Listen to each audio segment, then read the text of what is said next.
Hola hermanos y hermanas de la iglesia Zoe, ¿cómo están? Pues aquí compartiendo la palabra de Dios un domingo más a través de este medio. Como les he comentado, estamos muy al pendiente de lo que informan las autoridades. Sabemos en qué condiciones está la pandemia en estos días. Y por este domingo seguimos a través de este medio compartiendo la palabra de Dios. En cuanto tengamos la oportunidad de volvernos a ver, de tener un culto presencial, con mucho gusto les informaremos y les haremos llegar pues todos los detalles oportunos de esta posible reunión. Mientras tanto, seguimos aquí compartiendo la palabra de Dios. Seguimos hablando de cómo llegar a ser felices, pasos para la felicidad, o como dice en las versiones anteriores, las bienaventuranzas. Estamos hablando de las bienaventuranzas ahora del Apocalipsis. Como les he comentado, el Apocalipsis no es un libro de juicio, de calamidades, de desastres, de catástrofes. No. El Apocalipsis es un libro de esperanza, de justicia, de amor de Dios, de confianza y bendición en medio de la prueba que se está viviendo. Las personas normalmente piensan diferente del Apocalipsis, pero es que no han conocido realmente lo que nos habla el Apocalipsis. Ya hemos visto algunas otras bienaventuranzas de este libro. Hoy nos toca ver 19:9, Apocalipsis 19:9.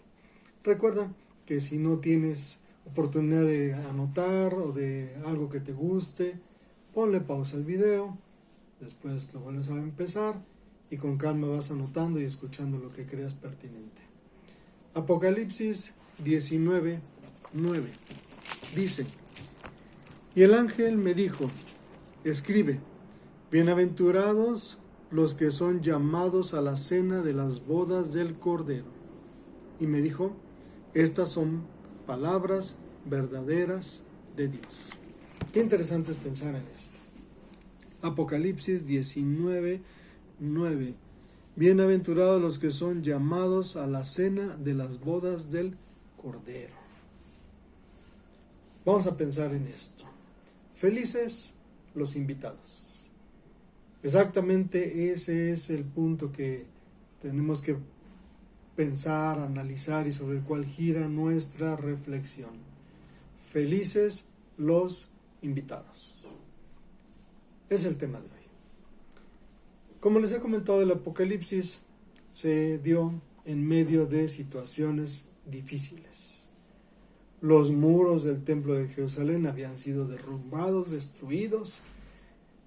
El templo de Jerusalén igual ya tenía algunos años que habían acabado con él, habían hecho pues cosas que no es correcto para la cultura judía o de acuerdo al Antiguo Testamento, sacrificando animales impuros, adorando a dioses falsos en ese lugar y ya bajo posesión total de los romanos y de otras naciones.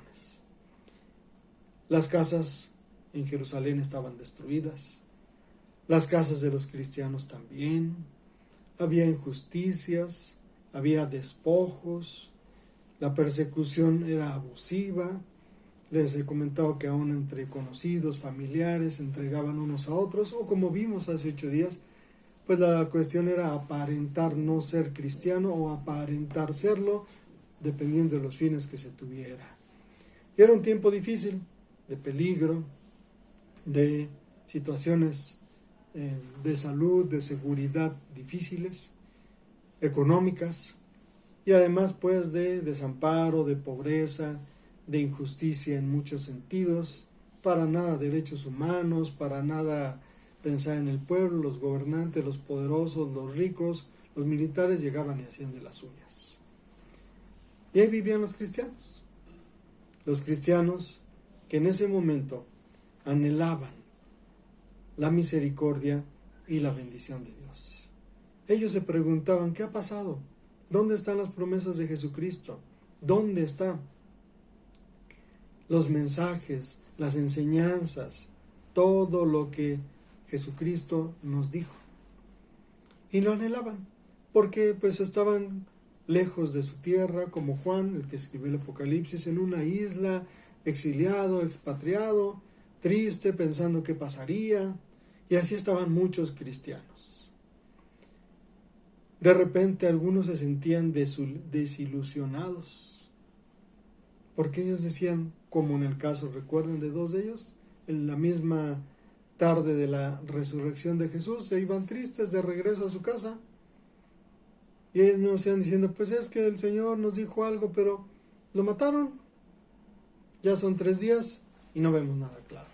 Ahora imagínense, ahí ya habían pasado, ¿qué? 50 años, más o menos, en promedio. Y algunos podrían sentirse desilusionados. Algunos podrían sentirse decepcionados, desanimados. Y por toda la necesidad que vivían, ellos en su propia necesidad y en su propia situación personal, la iglesia cristiana adelantó de una forma ingenua, porque anhelaban esto, adelantó la gran fiesta de las bodas o de la cena de las bodas del Cordero. Ellos pensaban, ya, falta muy poquito, unos años, y pasaba el tiempo y no venía. Ya va a ser, ya casi viene, ya mero llega. Pasó un primer siglo que era como ellos esperaban y no venía.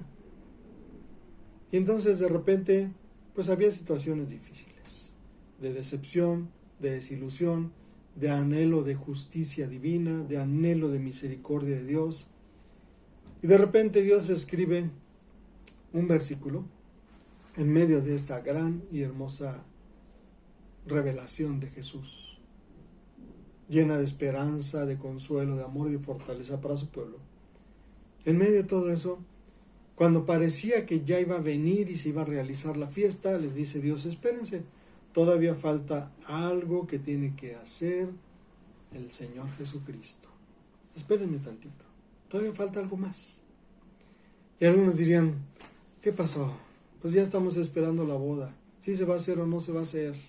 ¿Qué pasa con ello? Ya pasó mucho tiempo, ya estamos desesperados, ya estamos sufriendo mucho, ya no sabemos ni qué hacer. Dice Dios, falta algo. Lo que sí es bien seguro, felices los invitados a la cena. Se va a hacer la cena, va a haber esa reunión.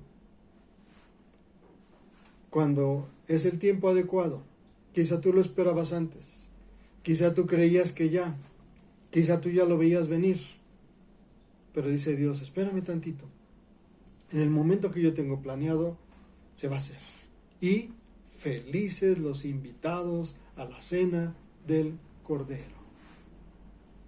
Y dice aquí en el versículo 9, estas son palabras verdaderas de Dios. Dice Juan, yo no lo estoy inventando, yo no te estoy dando un consuelo de tontos, yo no te estoy diciendo, sí, algún día va a suceder, vas a ver que sí, como que nada más soñando, pues pudiera ser, anhelando que sí suceda. No, estas son palabras verdaderas de Dios. Cuando se haga la cena del Cordero, felices, perfectamente felices, dichosos los invitados a esta cena. Todavía en nuestros días quizá podemos pensar lo mismo. En el año 1000 después de Cristo, pensaban que iba a venir Jesús. En el 2000 pensaban que iba a venir Jesús. Jesucristo dijo alguna vez, miren, del día y la hora nadie lo sabe, pero felices los invitados a la boda, a la cena. Yo te voy a explicar esto de la boda y la cena. Cuando tú lees el Apocalipsis y tienes una interpretación literal, así, sin entender trasfondo de aquel tiempo, palabras de aquel tiempo, cultura de aquel tiempo, y quieres traerte así las cosas como son, llegas a tener puras fantasías. Y te llegan a enseñar y a presentar puras fantasías que te desilusionan. Alguna iglesia dijo que en 1940 y tantos ya iba a venir, le falló. No fue, ya iba a venir, pero vino y de esta forma y ahora va a venir de esta otra. Y ahorita con todo lo de la pandemia, lo que está viendo, ya viene. El día y la hora solo Jesús lo sabe. Y no debes pensar con temblor, el Apocalipsis, si eres hijo de Dios. Felices los invitados a la cena del Cordero. Si ustedes piensan un poquito en esto, ¿por qué les digo que literal? Voy a poner un ejemplo para explicar lo que significa aquí el Apocalipsis. Los rabinos o maestros de la palabra de Dios, judíos, decían, el contenido es importante de cuando tú enseñas algo, pero lo más importante es la forma en que tú transmites ese contenido. Eso es lo más importante, la forma en que tú transmites ese contenido, de tal manera que ese contenido se quede perfectamente grabado en la vida de aquellos que tú estás educando. Y entonces había un género literario que ellos trabajaban mucho, que Jesús trabajó, y fueron las parábolas. ¿Qué son las parábolas? Las parábolas son ver situaciones de la vida real, usarlas de ejemplo para sacar enseñanzas espirituales. Esas situaciones son inventadas o son vistas de lo que sucede en la vida real, o alguien las inventó de acuerdo a lo que sucede en la vida real. Pero no es algo verídico, no es algo así, esto sucedió, esto va a pasar. No, son parábolas, ejemplos de situaciones de la vida real de donde tomas enseñanzas espirituales.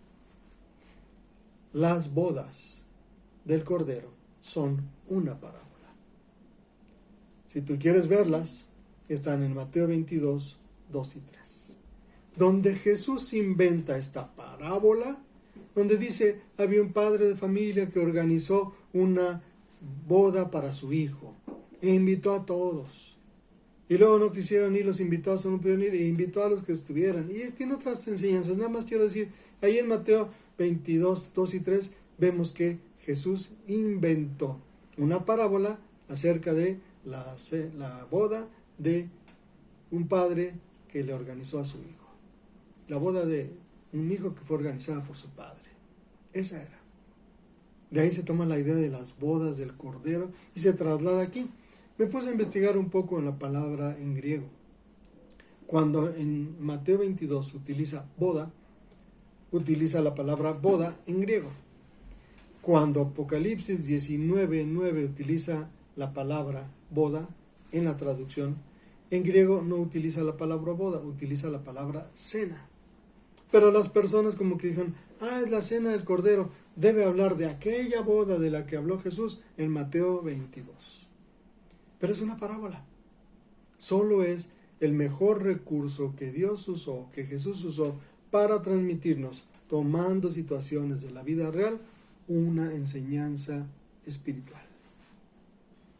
Entonces por eso tenemos que pensar esto. Hoy, mañana, cuando venga, felices los invitados.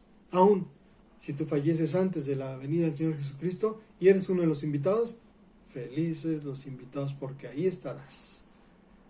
Ahí estaremos los que el Señor haya invitado. Solamente hay que entender bien lo que aquí nos dice el Apocalipsis. Dios le dice a Juan, escribe.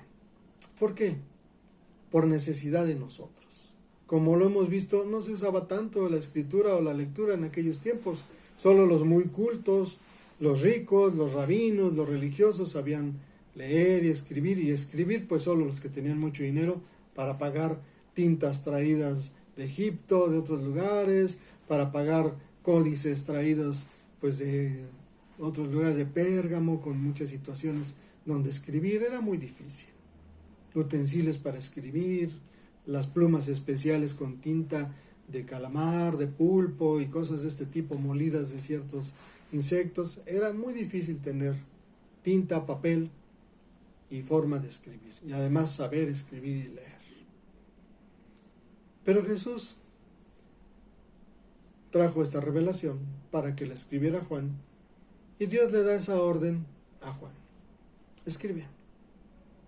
Dicen por ahí, a las palabras se las lleva el viento. Pero quiero que entendamos esto. Dios le dijo, escribe, por razón de nosotros, no por razón de él. A las palabras se las lleva el viento. ¿A las de Dios también? No, ¿verdad? Si Dios dijo, él hará. Si Dios prometió, lo va a cumplir. Si Dios lo habló, va a ejecutarse cuando Él quiera, en el momento que Él quiera y cuando Él lo haya planeado todo. Así que, en medio de esta pandemia, podemos decir que sí hay un tiempo apocalíptico, sí, de esperanza, de confianza, de justicia, de protección, de cuidado de Dios para sus hijos y sus hijas. Agárrate de eso. Ese sí es el verdadero mensaje apocalíptico de estos tiempos. Dios le dijo a Juan, escríbelo. A mis palabras no se las lleva el viento, pero a ustedes se les olvidan fácilmente. Y sus palabras sí se las lleva el viento. Mejor escríbelo. Que quede bien grabado para que todos lo puedan tener siempre como una invitación escrita, ¿no? Oye, te invito a una cena. Y no vas porque nada más me lo dijo, pero si te llega tu cartita, señor fulanito, está usted invitado a la cena, es diferente, ¿verdad? Por eso Dios le dice a Juan, escríbelo, que quede ahí bien grabado. La invitación es formal, es seria y está escrita con la sangre de Jesucristo para los que creen en Él como aquel que murió y resucitó para perdón de sus pecados. Escríbelo, Juan, para que a nadie se le olvide, para que nadie lo malentienda, para que nadie piense que no es. Lo que está escrito va a suceder. ¿Y qué era lo que tenía que escribir Juan? Felices los invitados. Bienaventurados los que están siendo llamados a la cena del Cordero.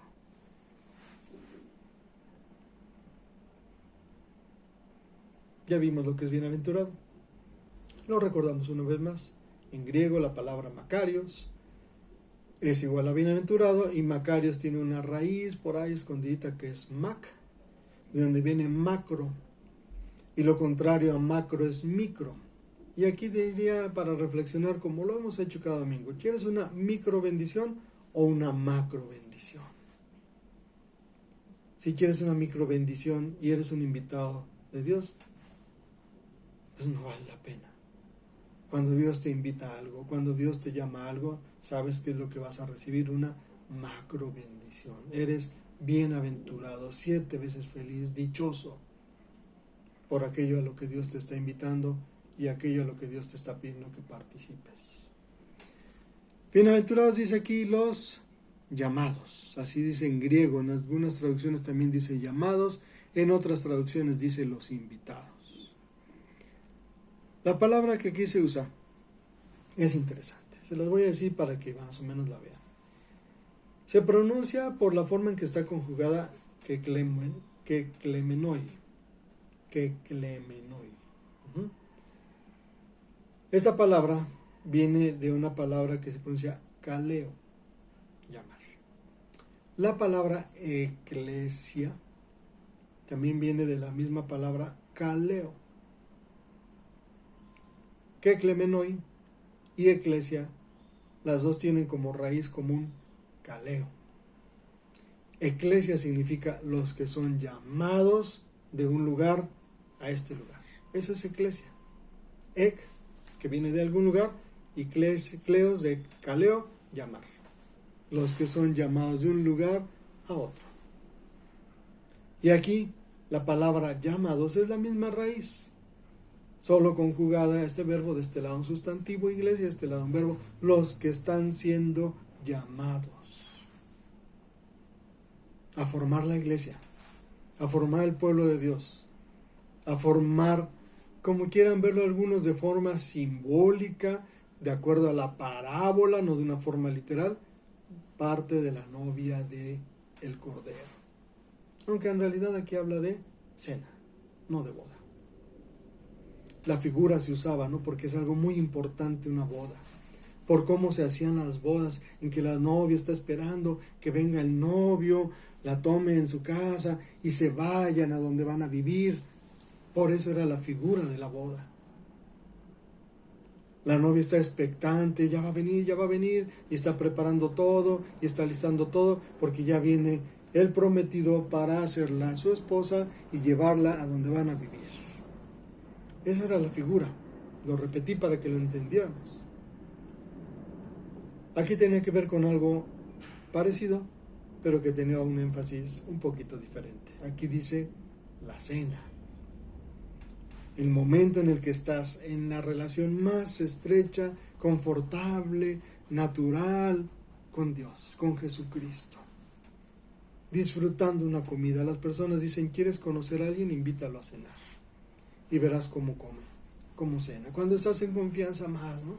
Un taquito agarrado con las manos. Platicando en confianza, disfrutando en armonía, en una unidad hermosa, en una tranquilidad. Esa es la cena y esa es la idea de invitados a la cena. No sé cuándo venga el Señor Jesucristo. Algunos dicen que pronto. Pueden inventar, pueden analizar, pueden deducir y pensar que sí pronto. Les he dicho al principio, unos pensaban que en el 100 después de Cristo, otros pensaban que en el 1000, otros pensaban que en el 2000.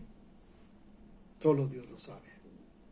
En el momento completo, perfecto, en el momento oportuno, vendrá Jesucristo y se celebrará la cena del Cordero, o si algunos quieren verlo usando la parábola, las bodas del Cordero. Dice Dios, si eres llamado, si eres invitado, aunque se posponga, no se pospone, ¿verdad? Pero vamos a decirlo así, aunque se posponga la fecha, serás invitado. Dios te está esperando y Dios te ha hecho una invitación a la cual está esperando que respondas que sí. Hay quienes invitan te invito, pero pues espero que no vengas. Sí, lo invito. Oye, ¿no quieres venir? Que no sé qué. No, gracias, disculpa, no puedo. Ay, qué bueno, lo invité por compromiso. Dios no, ¿verdad?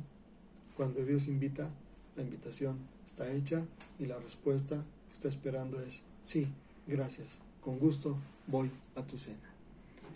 En medio de todo lo que estamos viviendo, de toda situación difícil, en medio de esa búsqueda de esperanza, bendición, misericordia y gracia de Dios, Dios escribe y dice, si eres un invitado, no te preocupes. Felices los invitados a la cena del Cordero.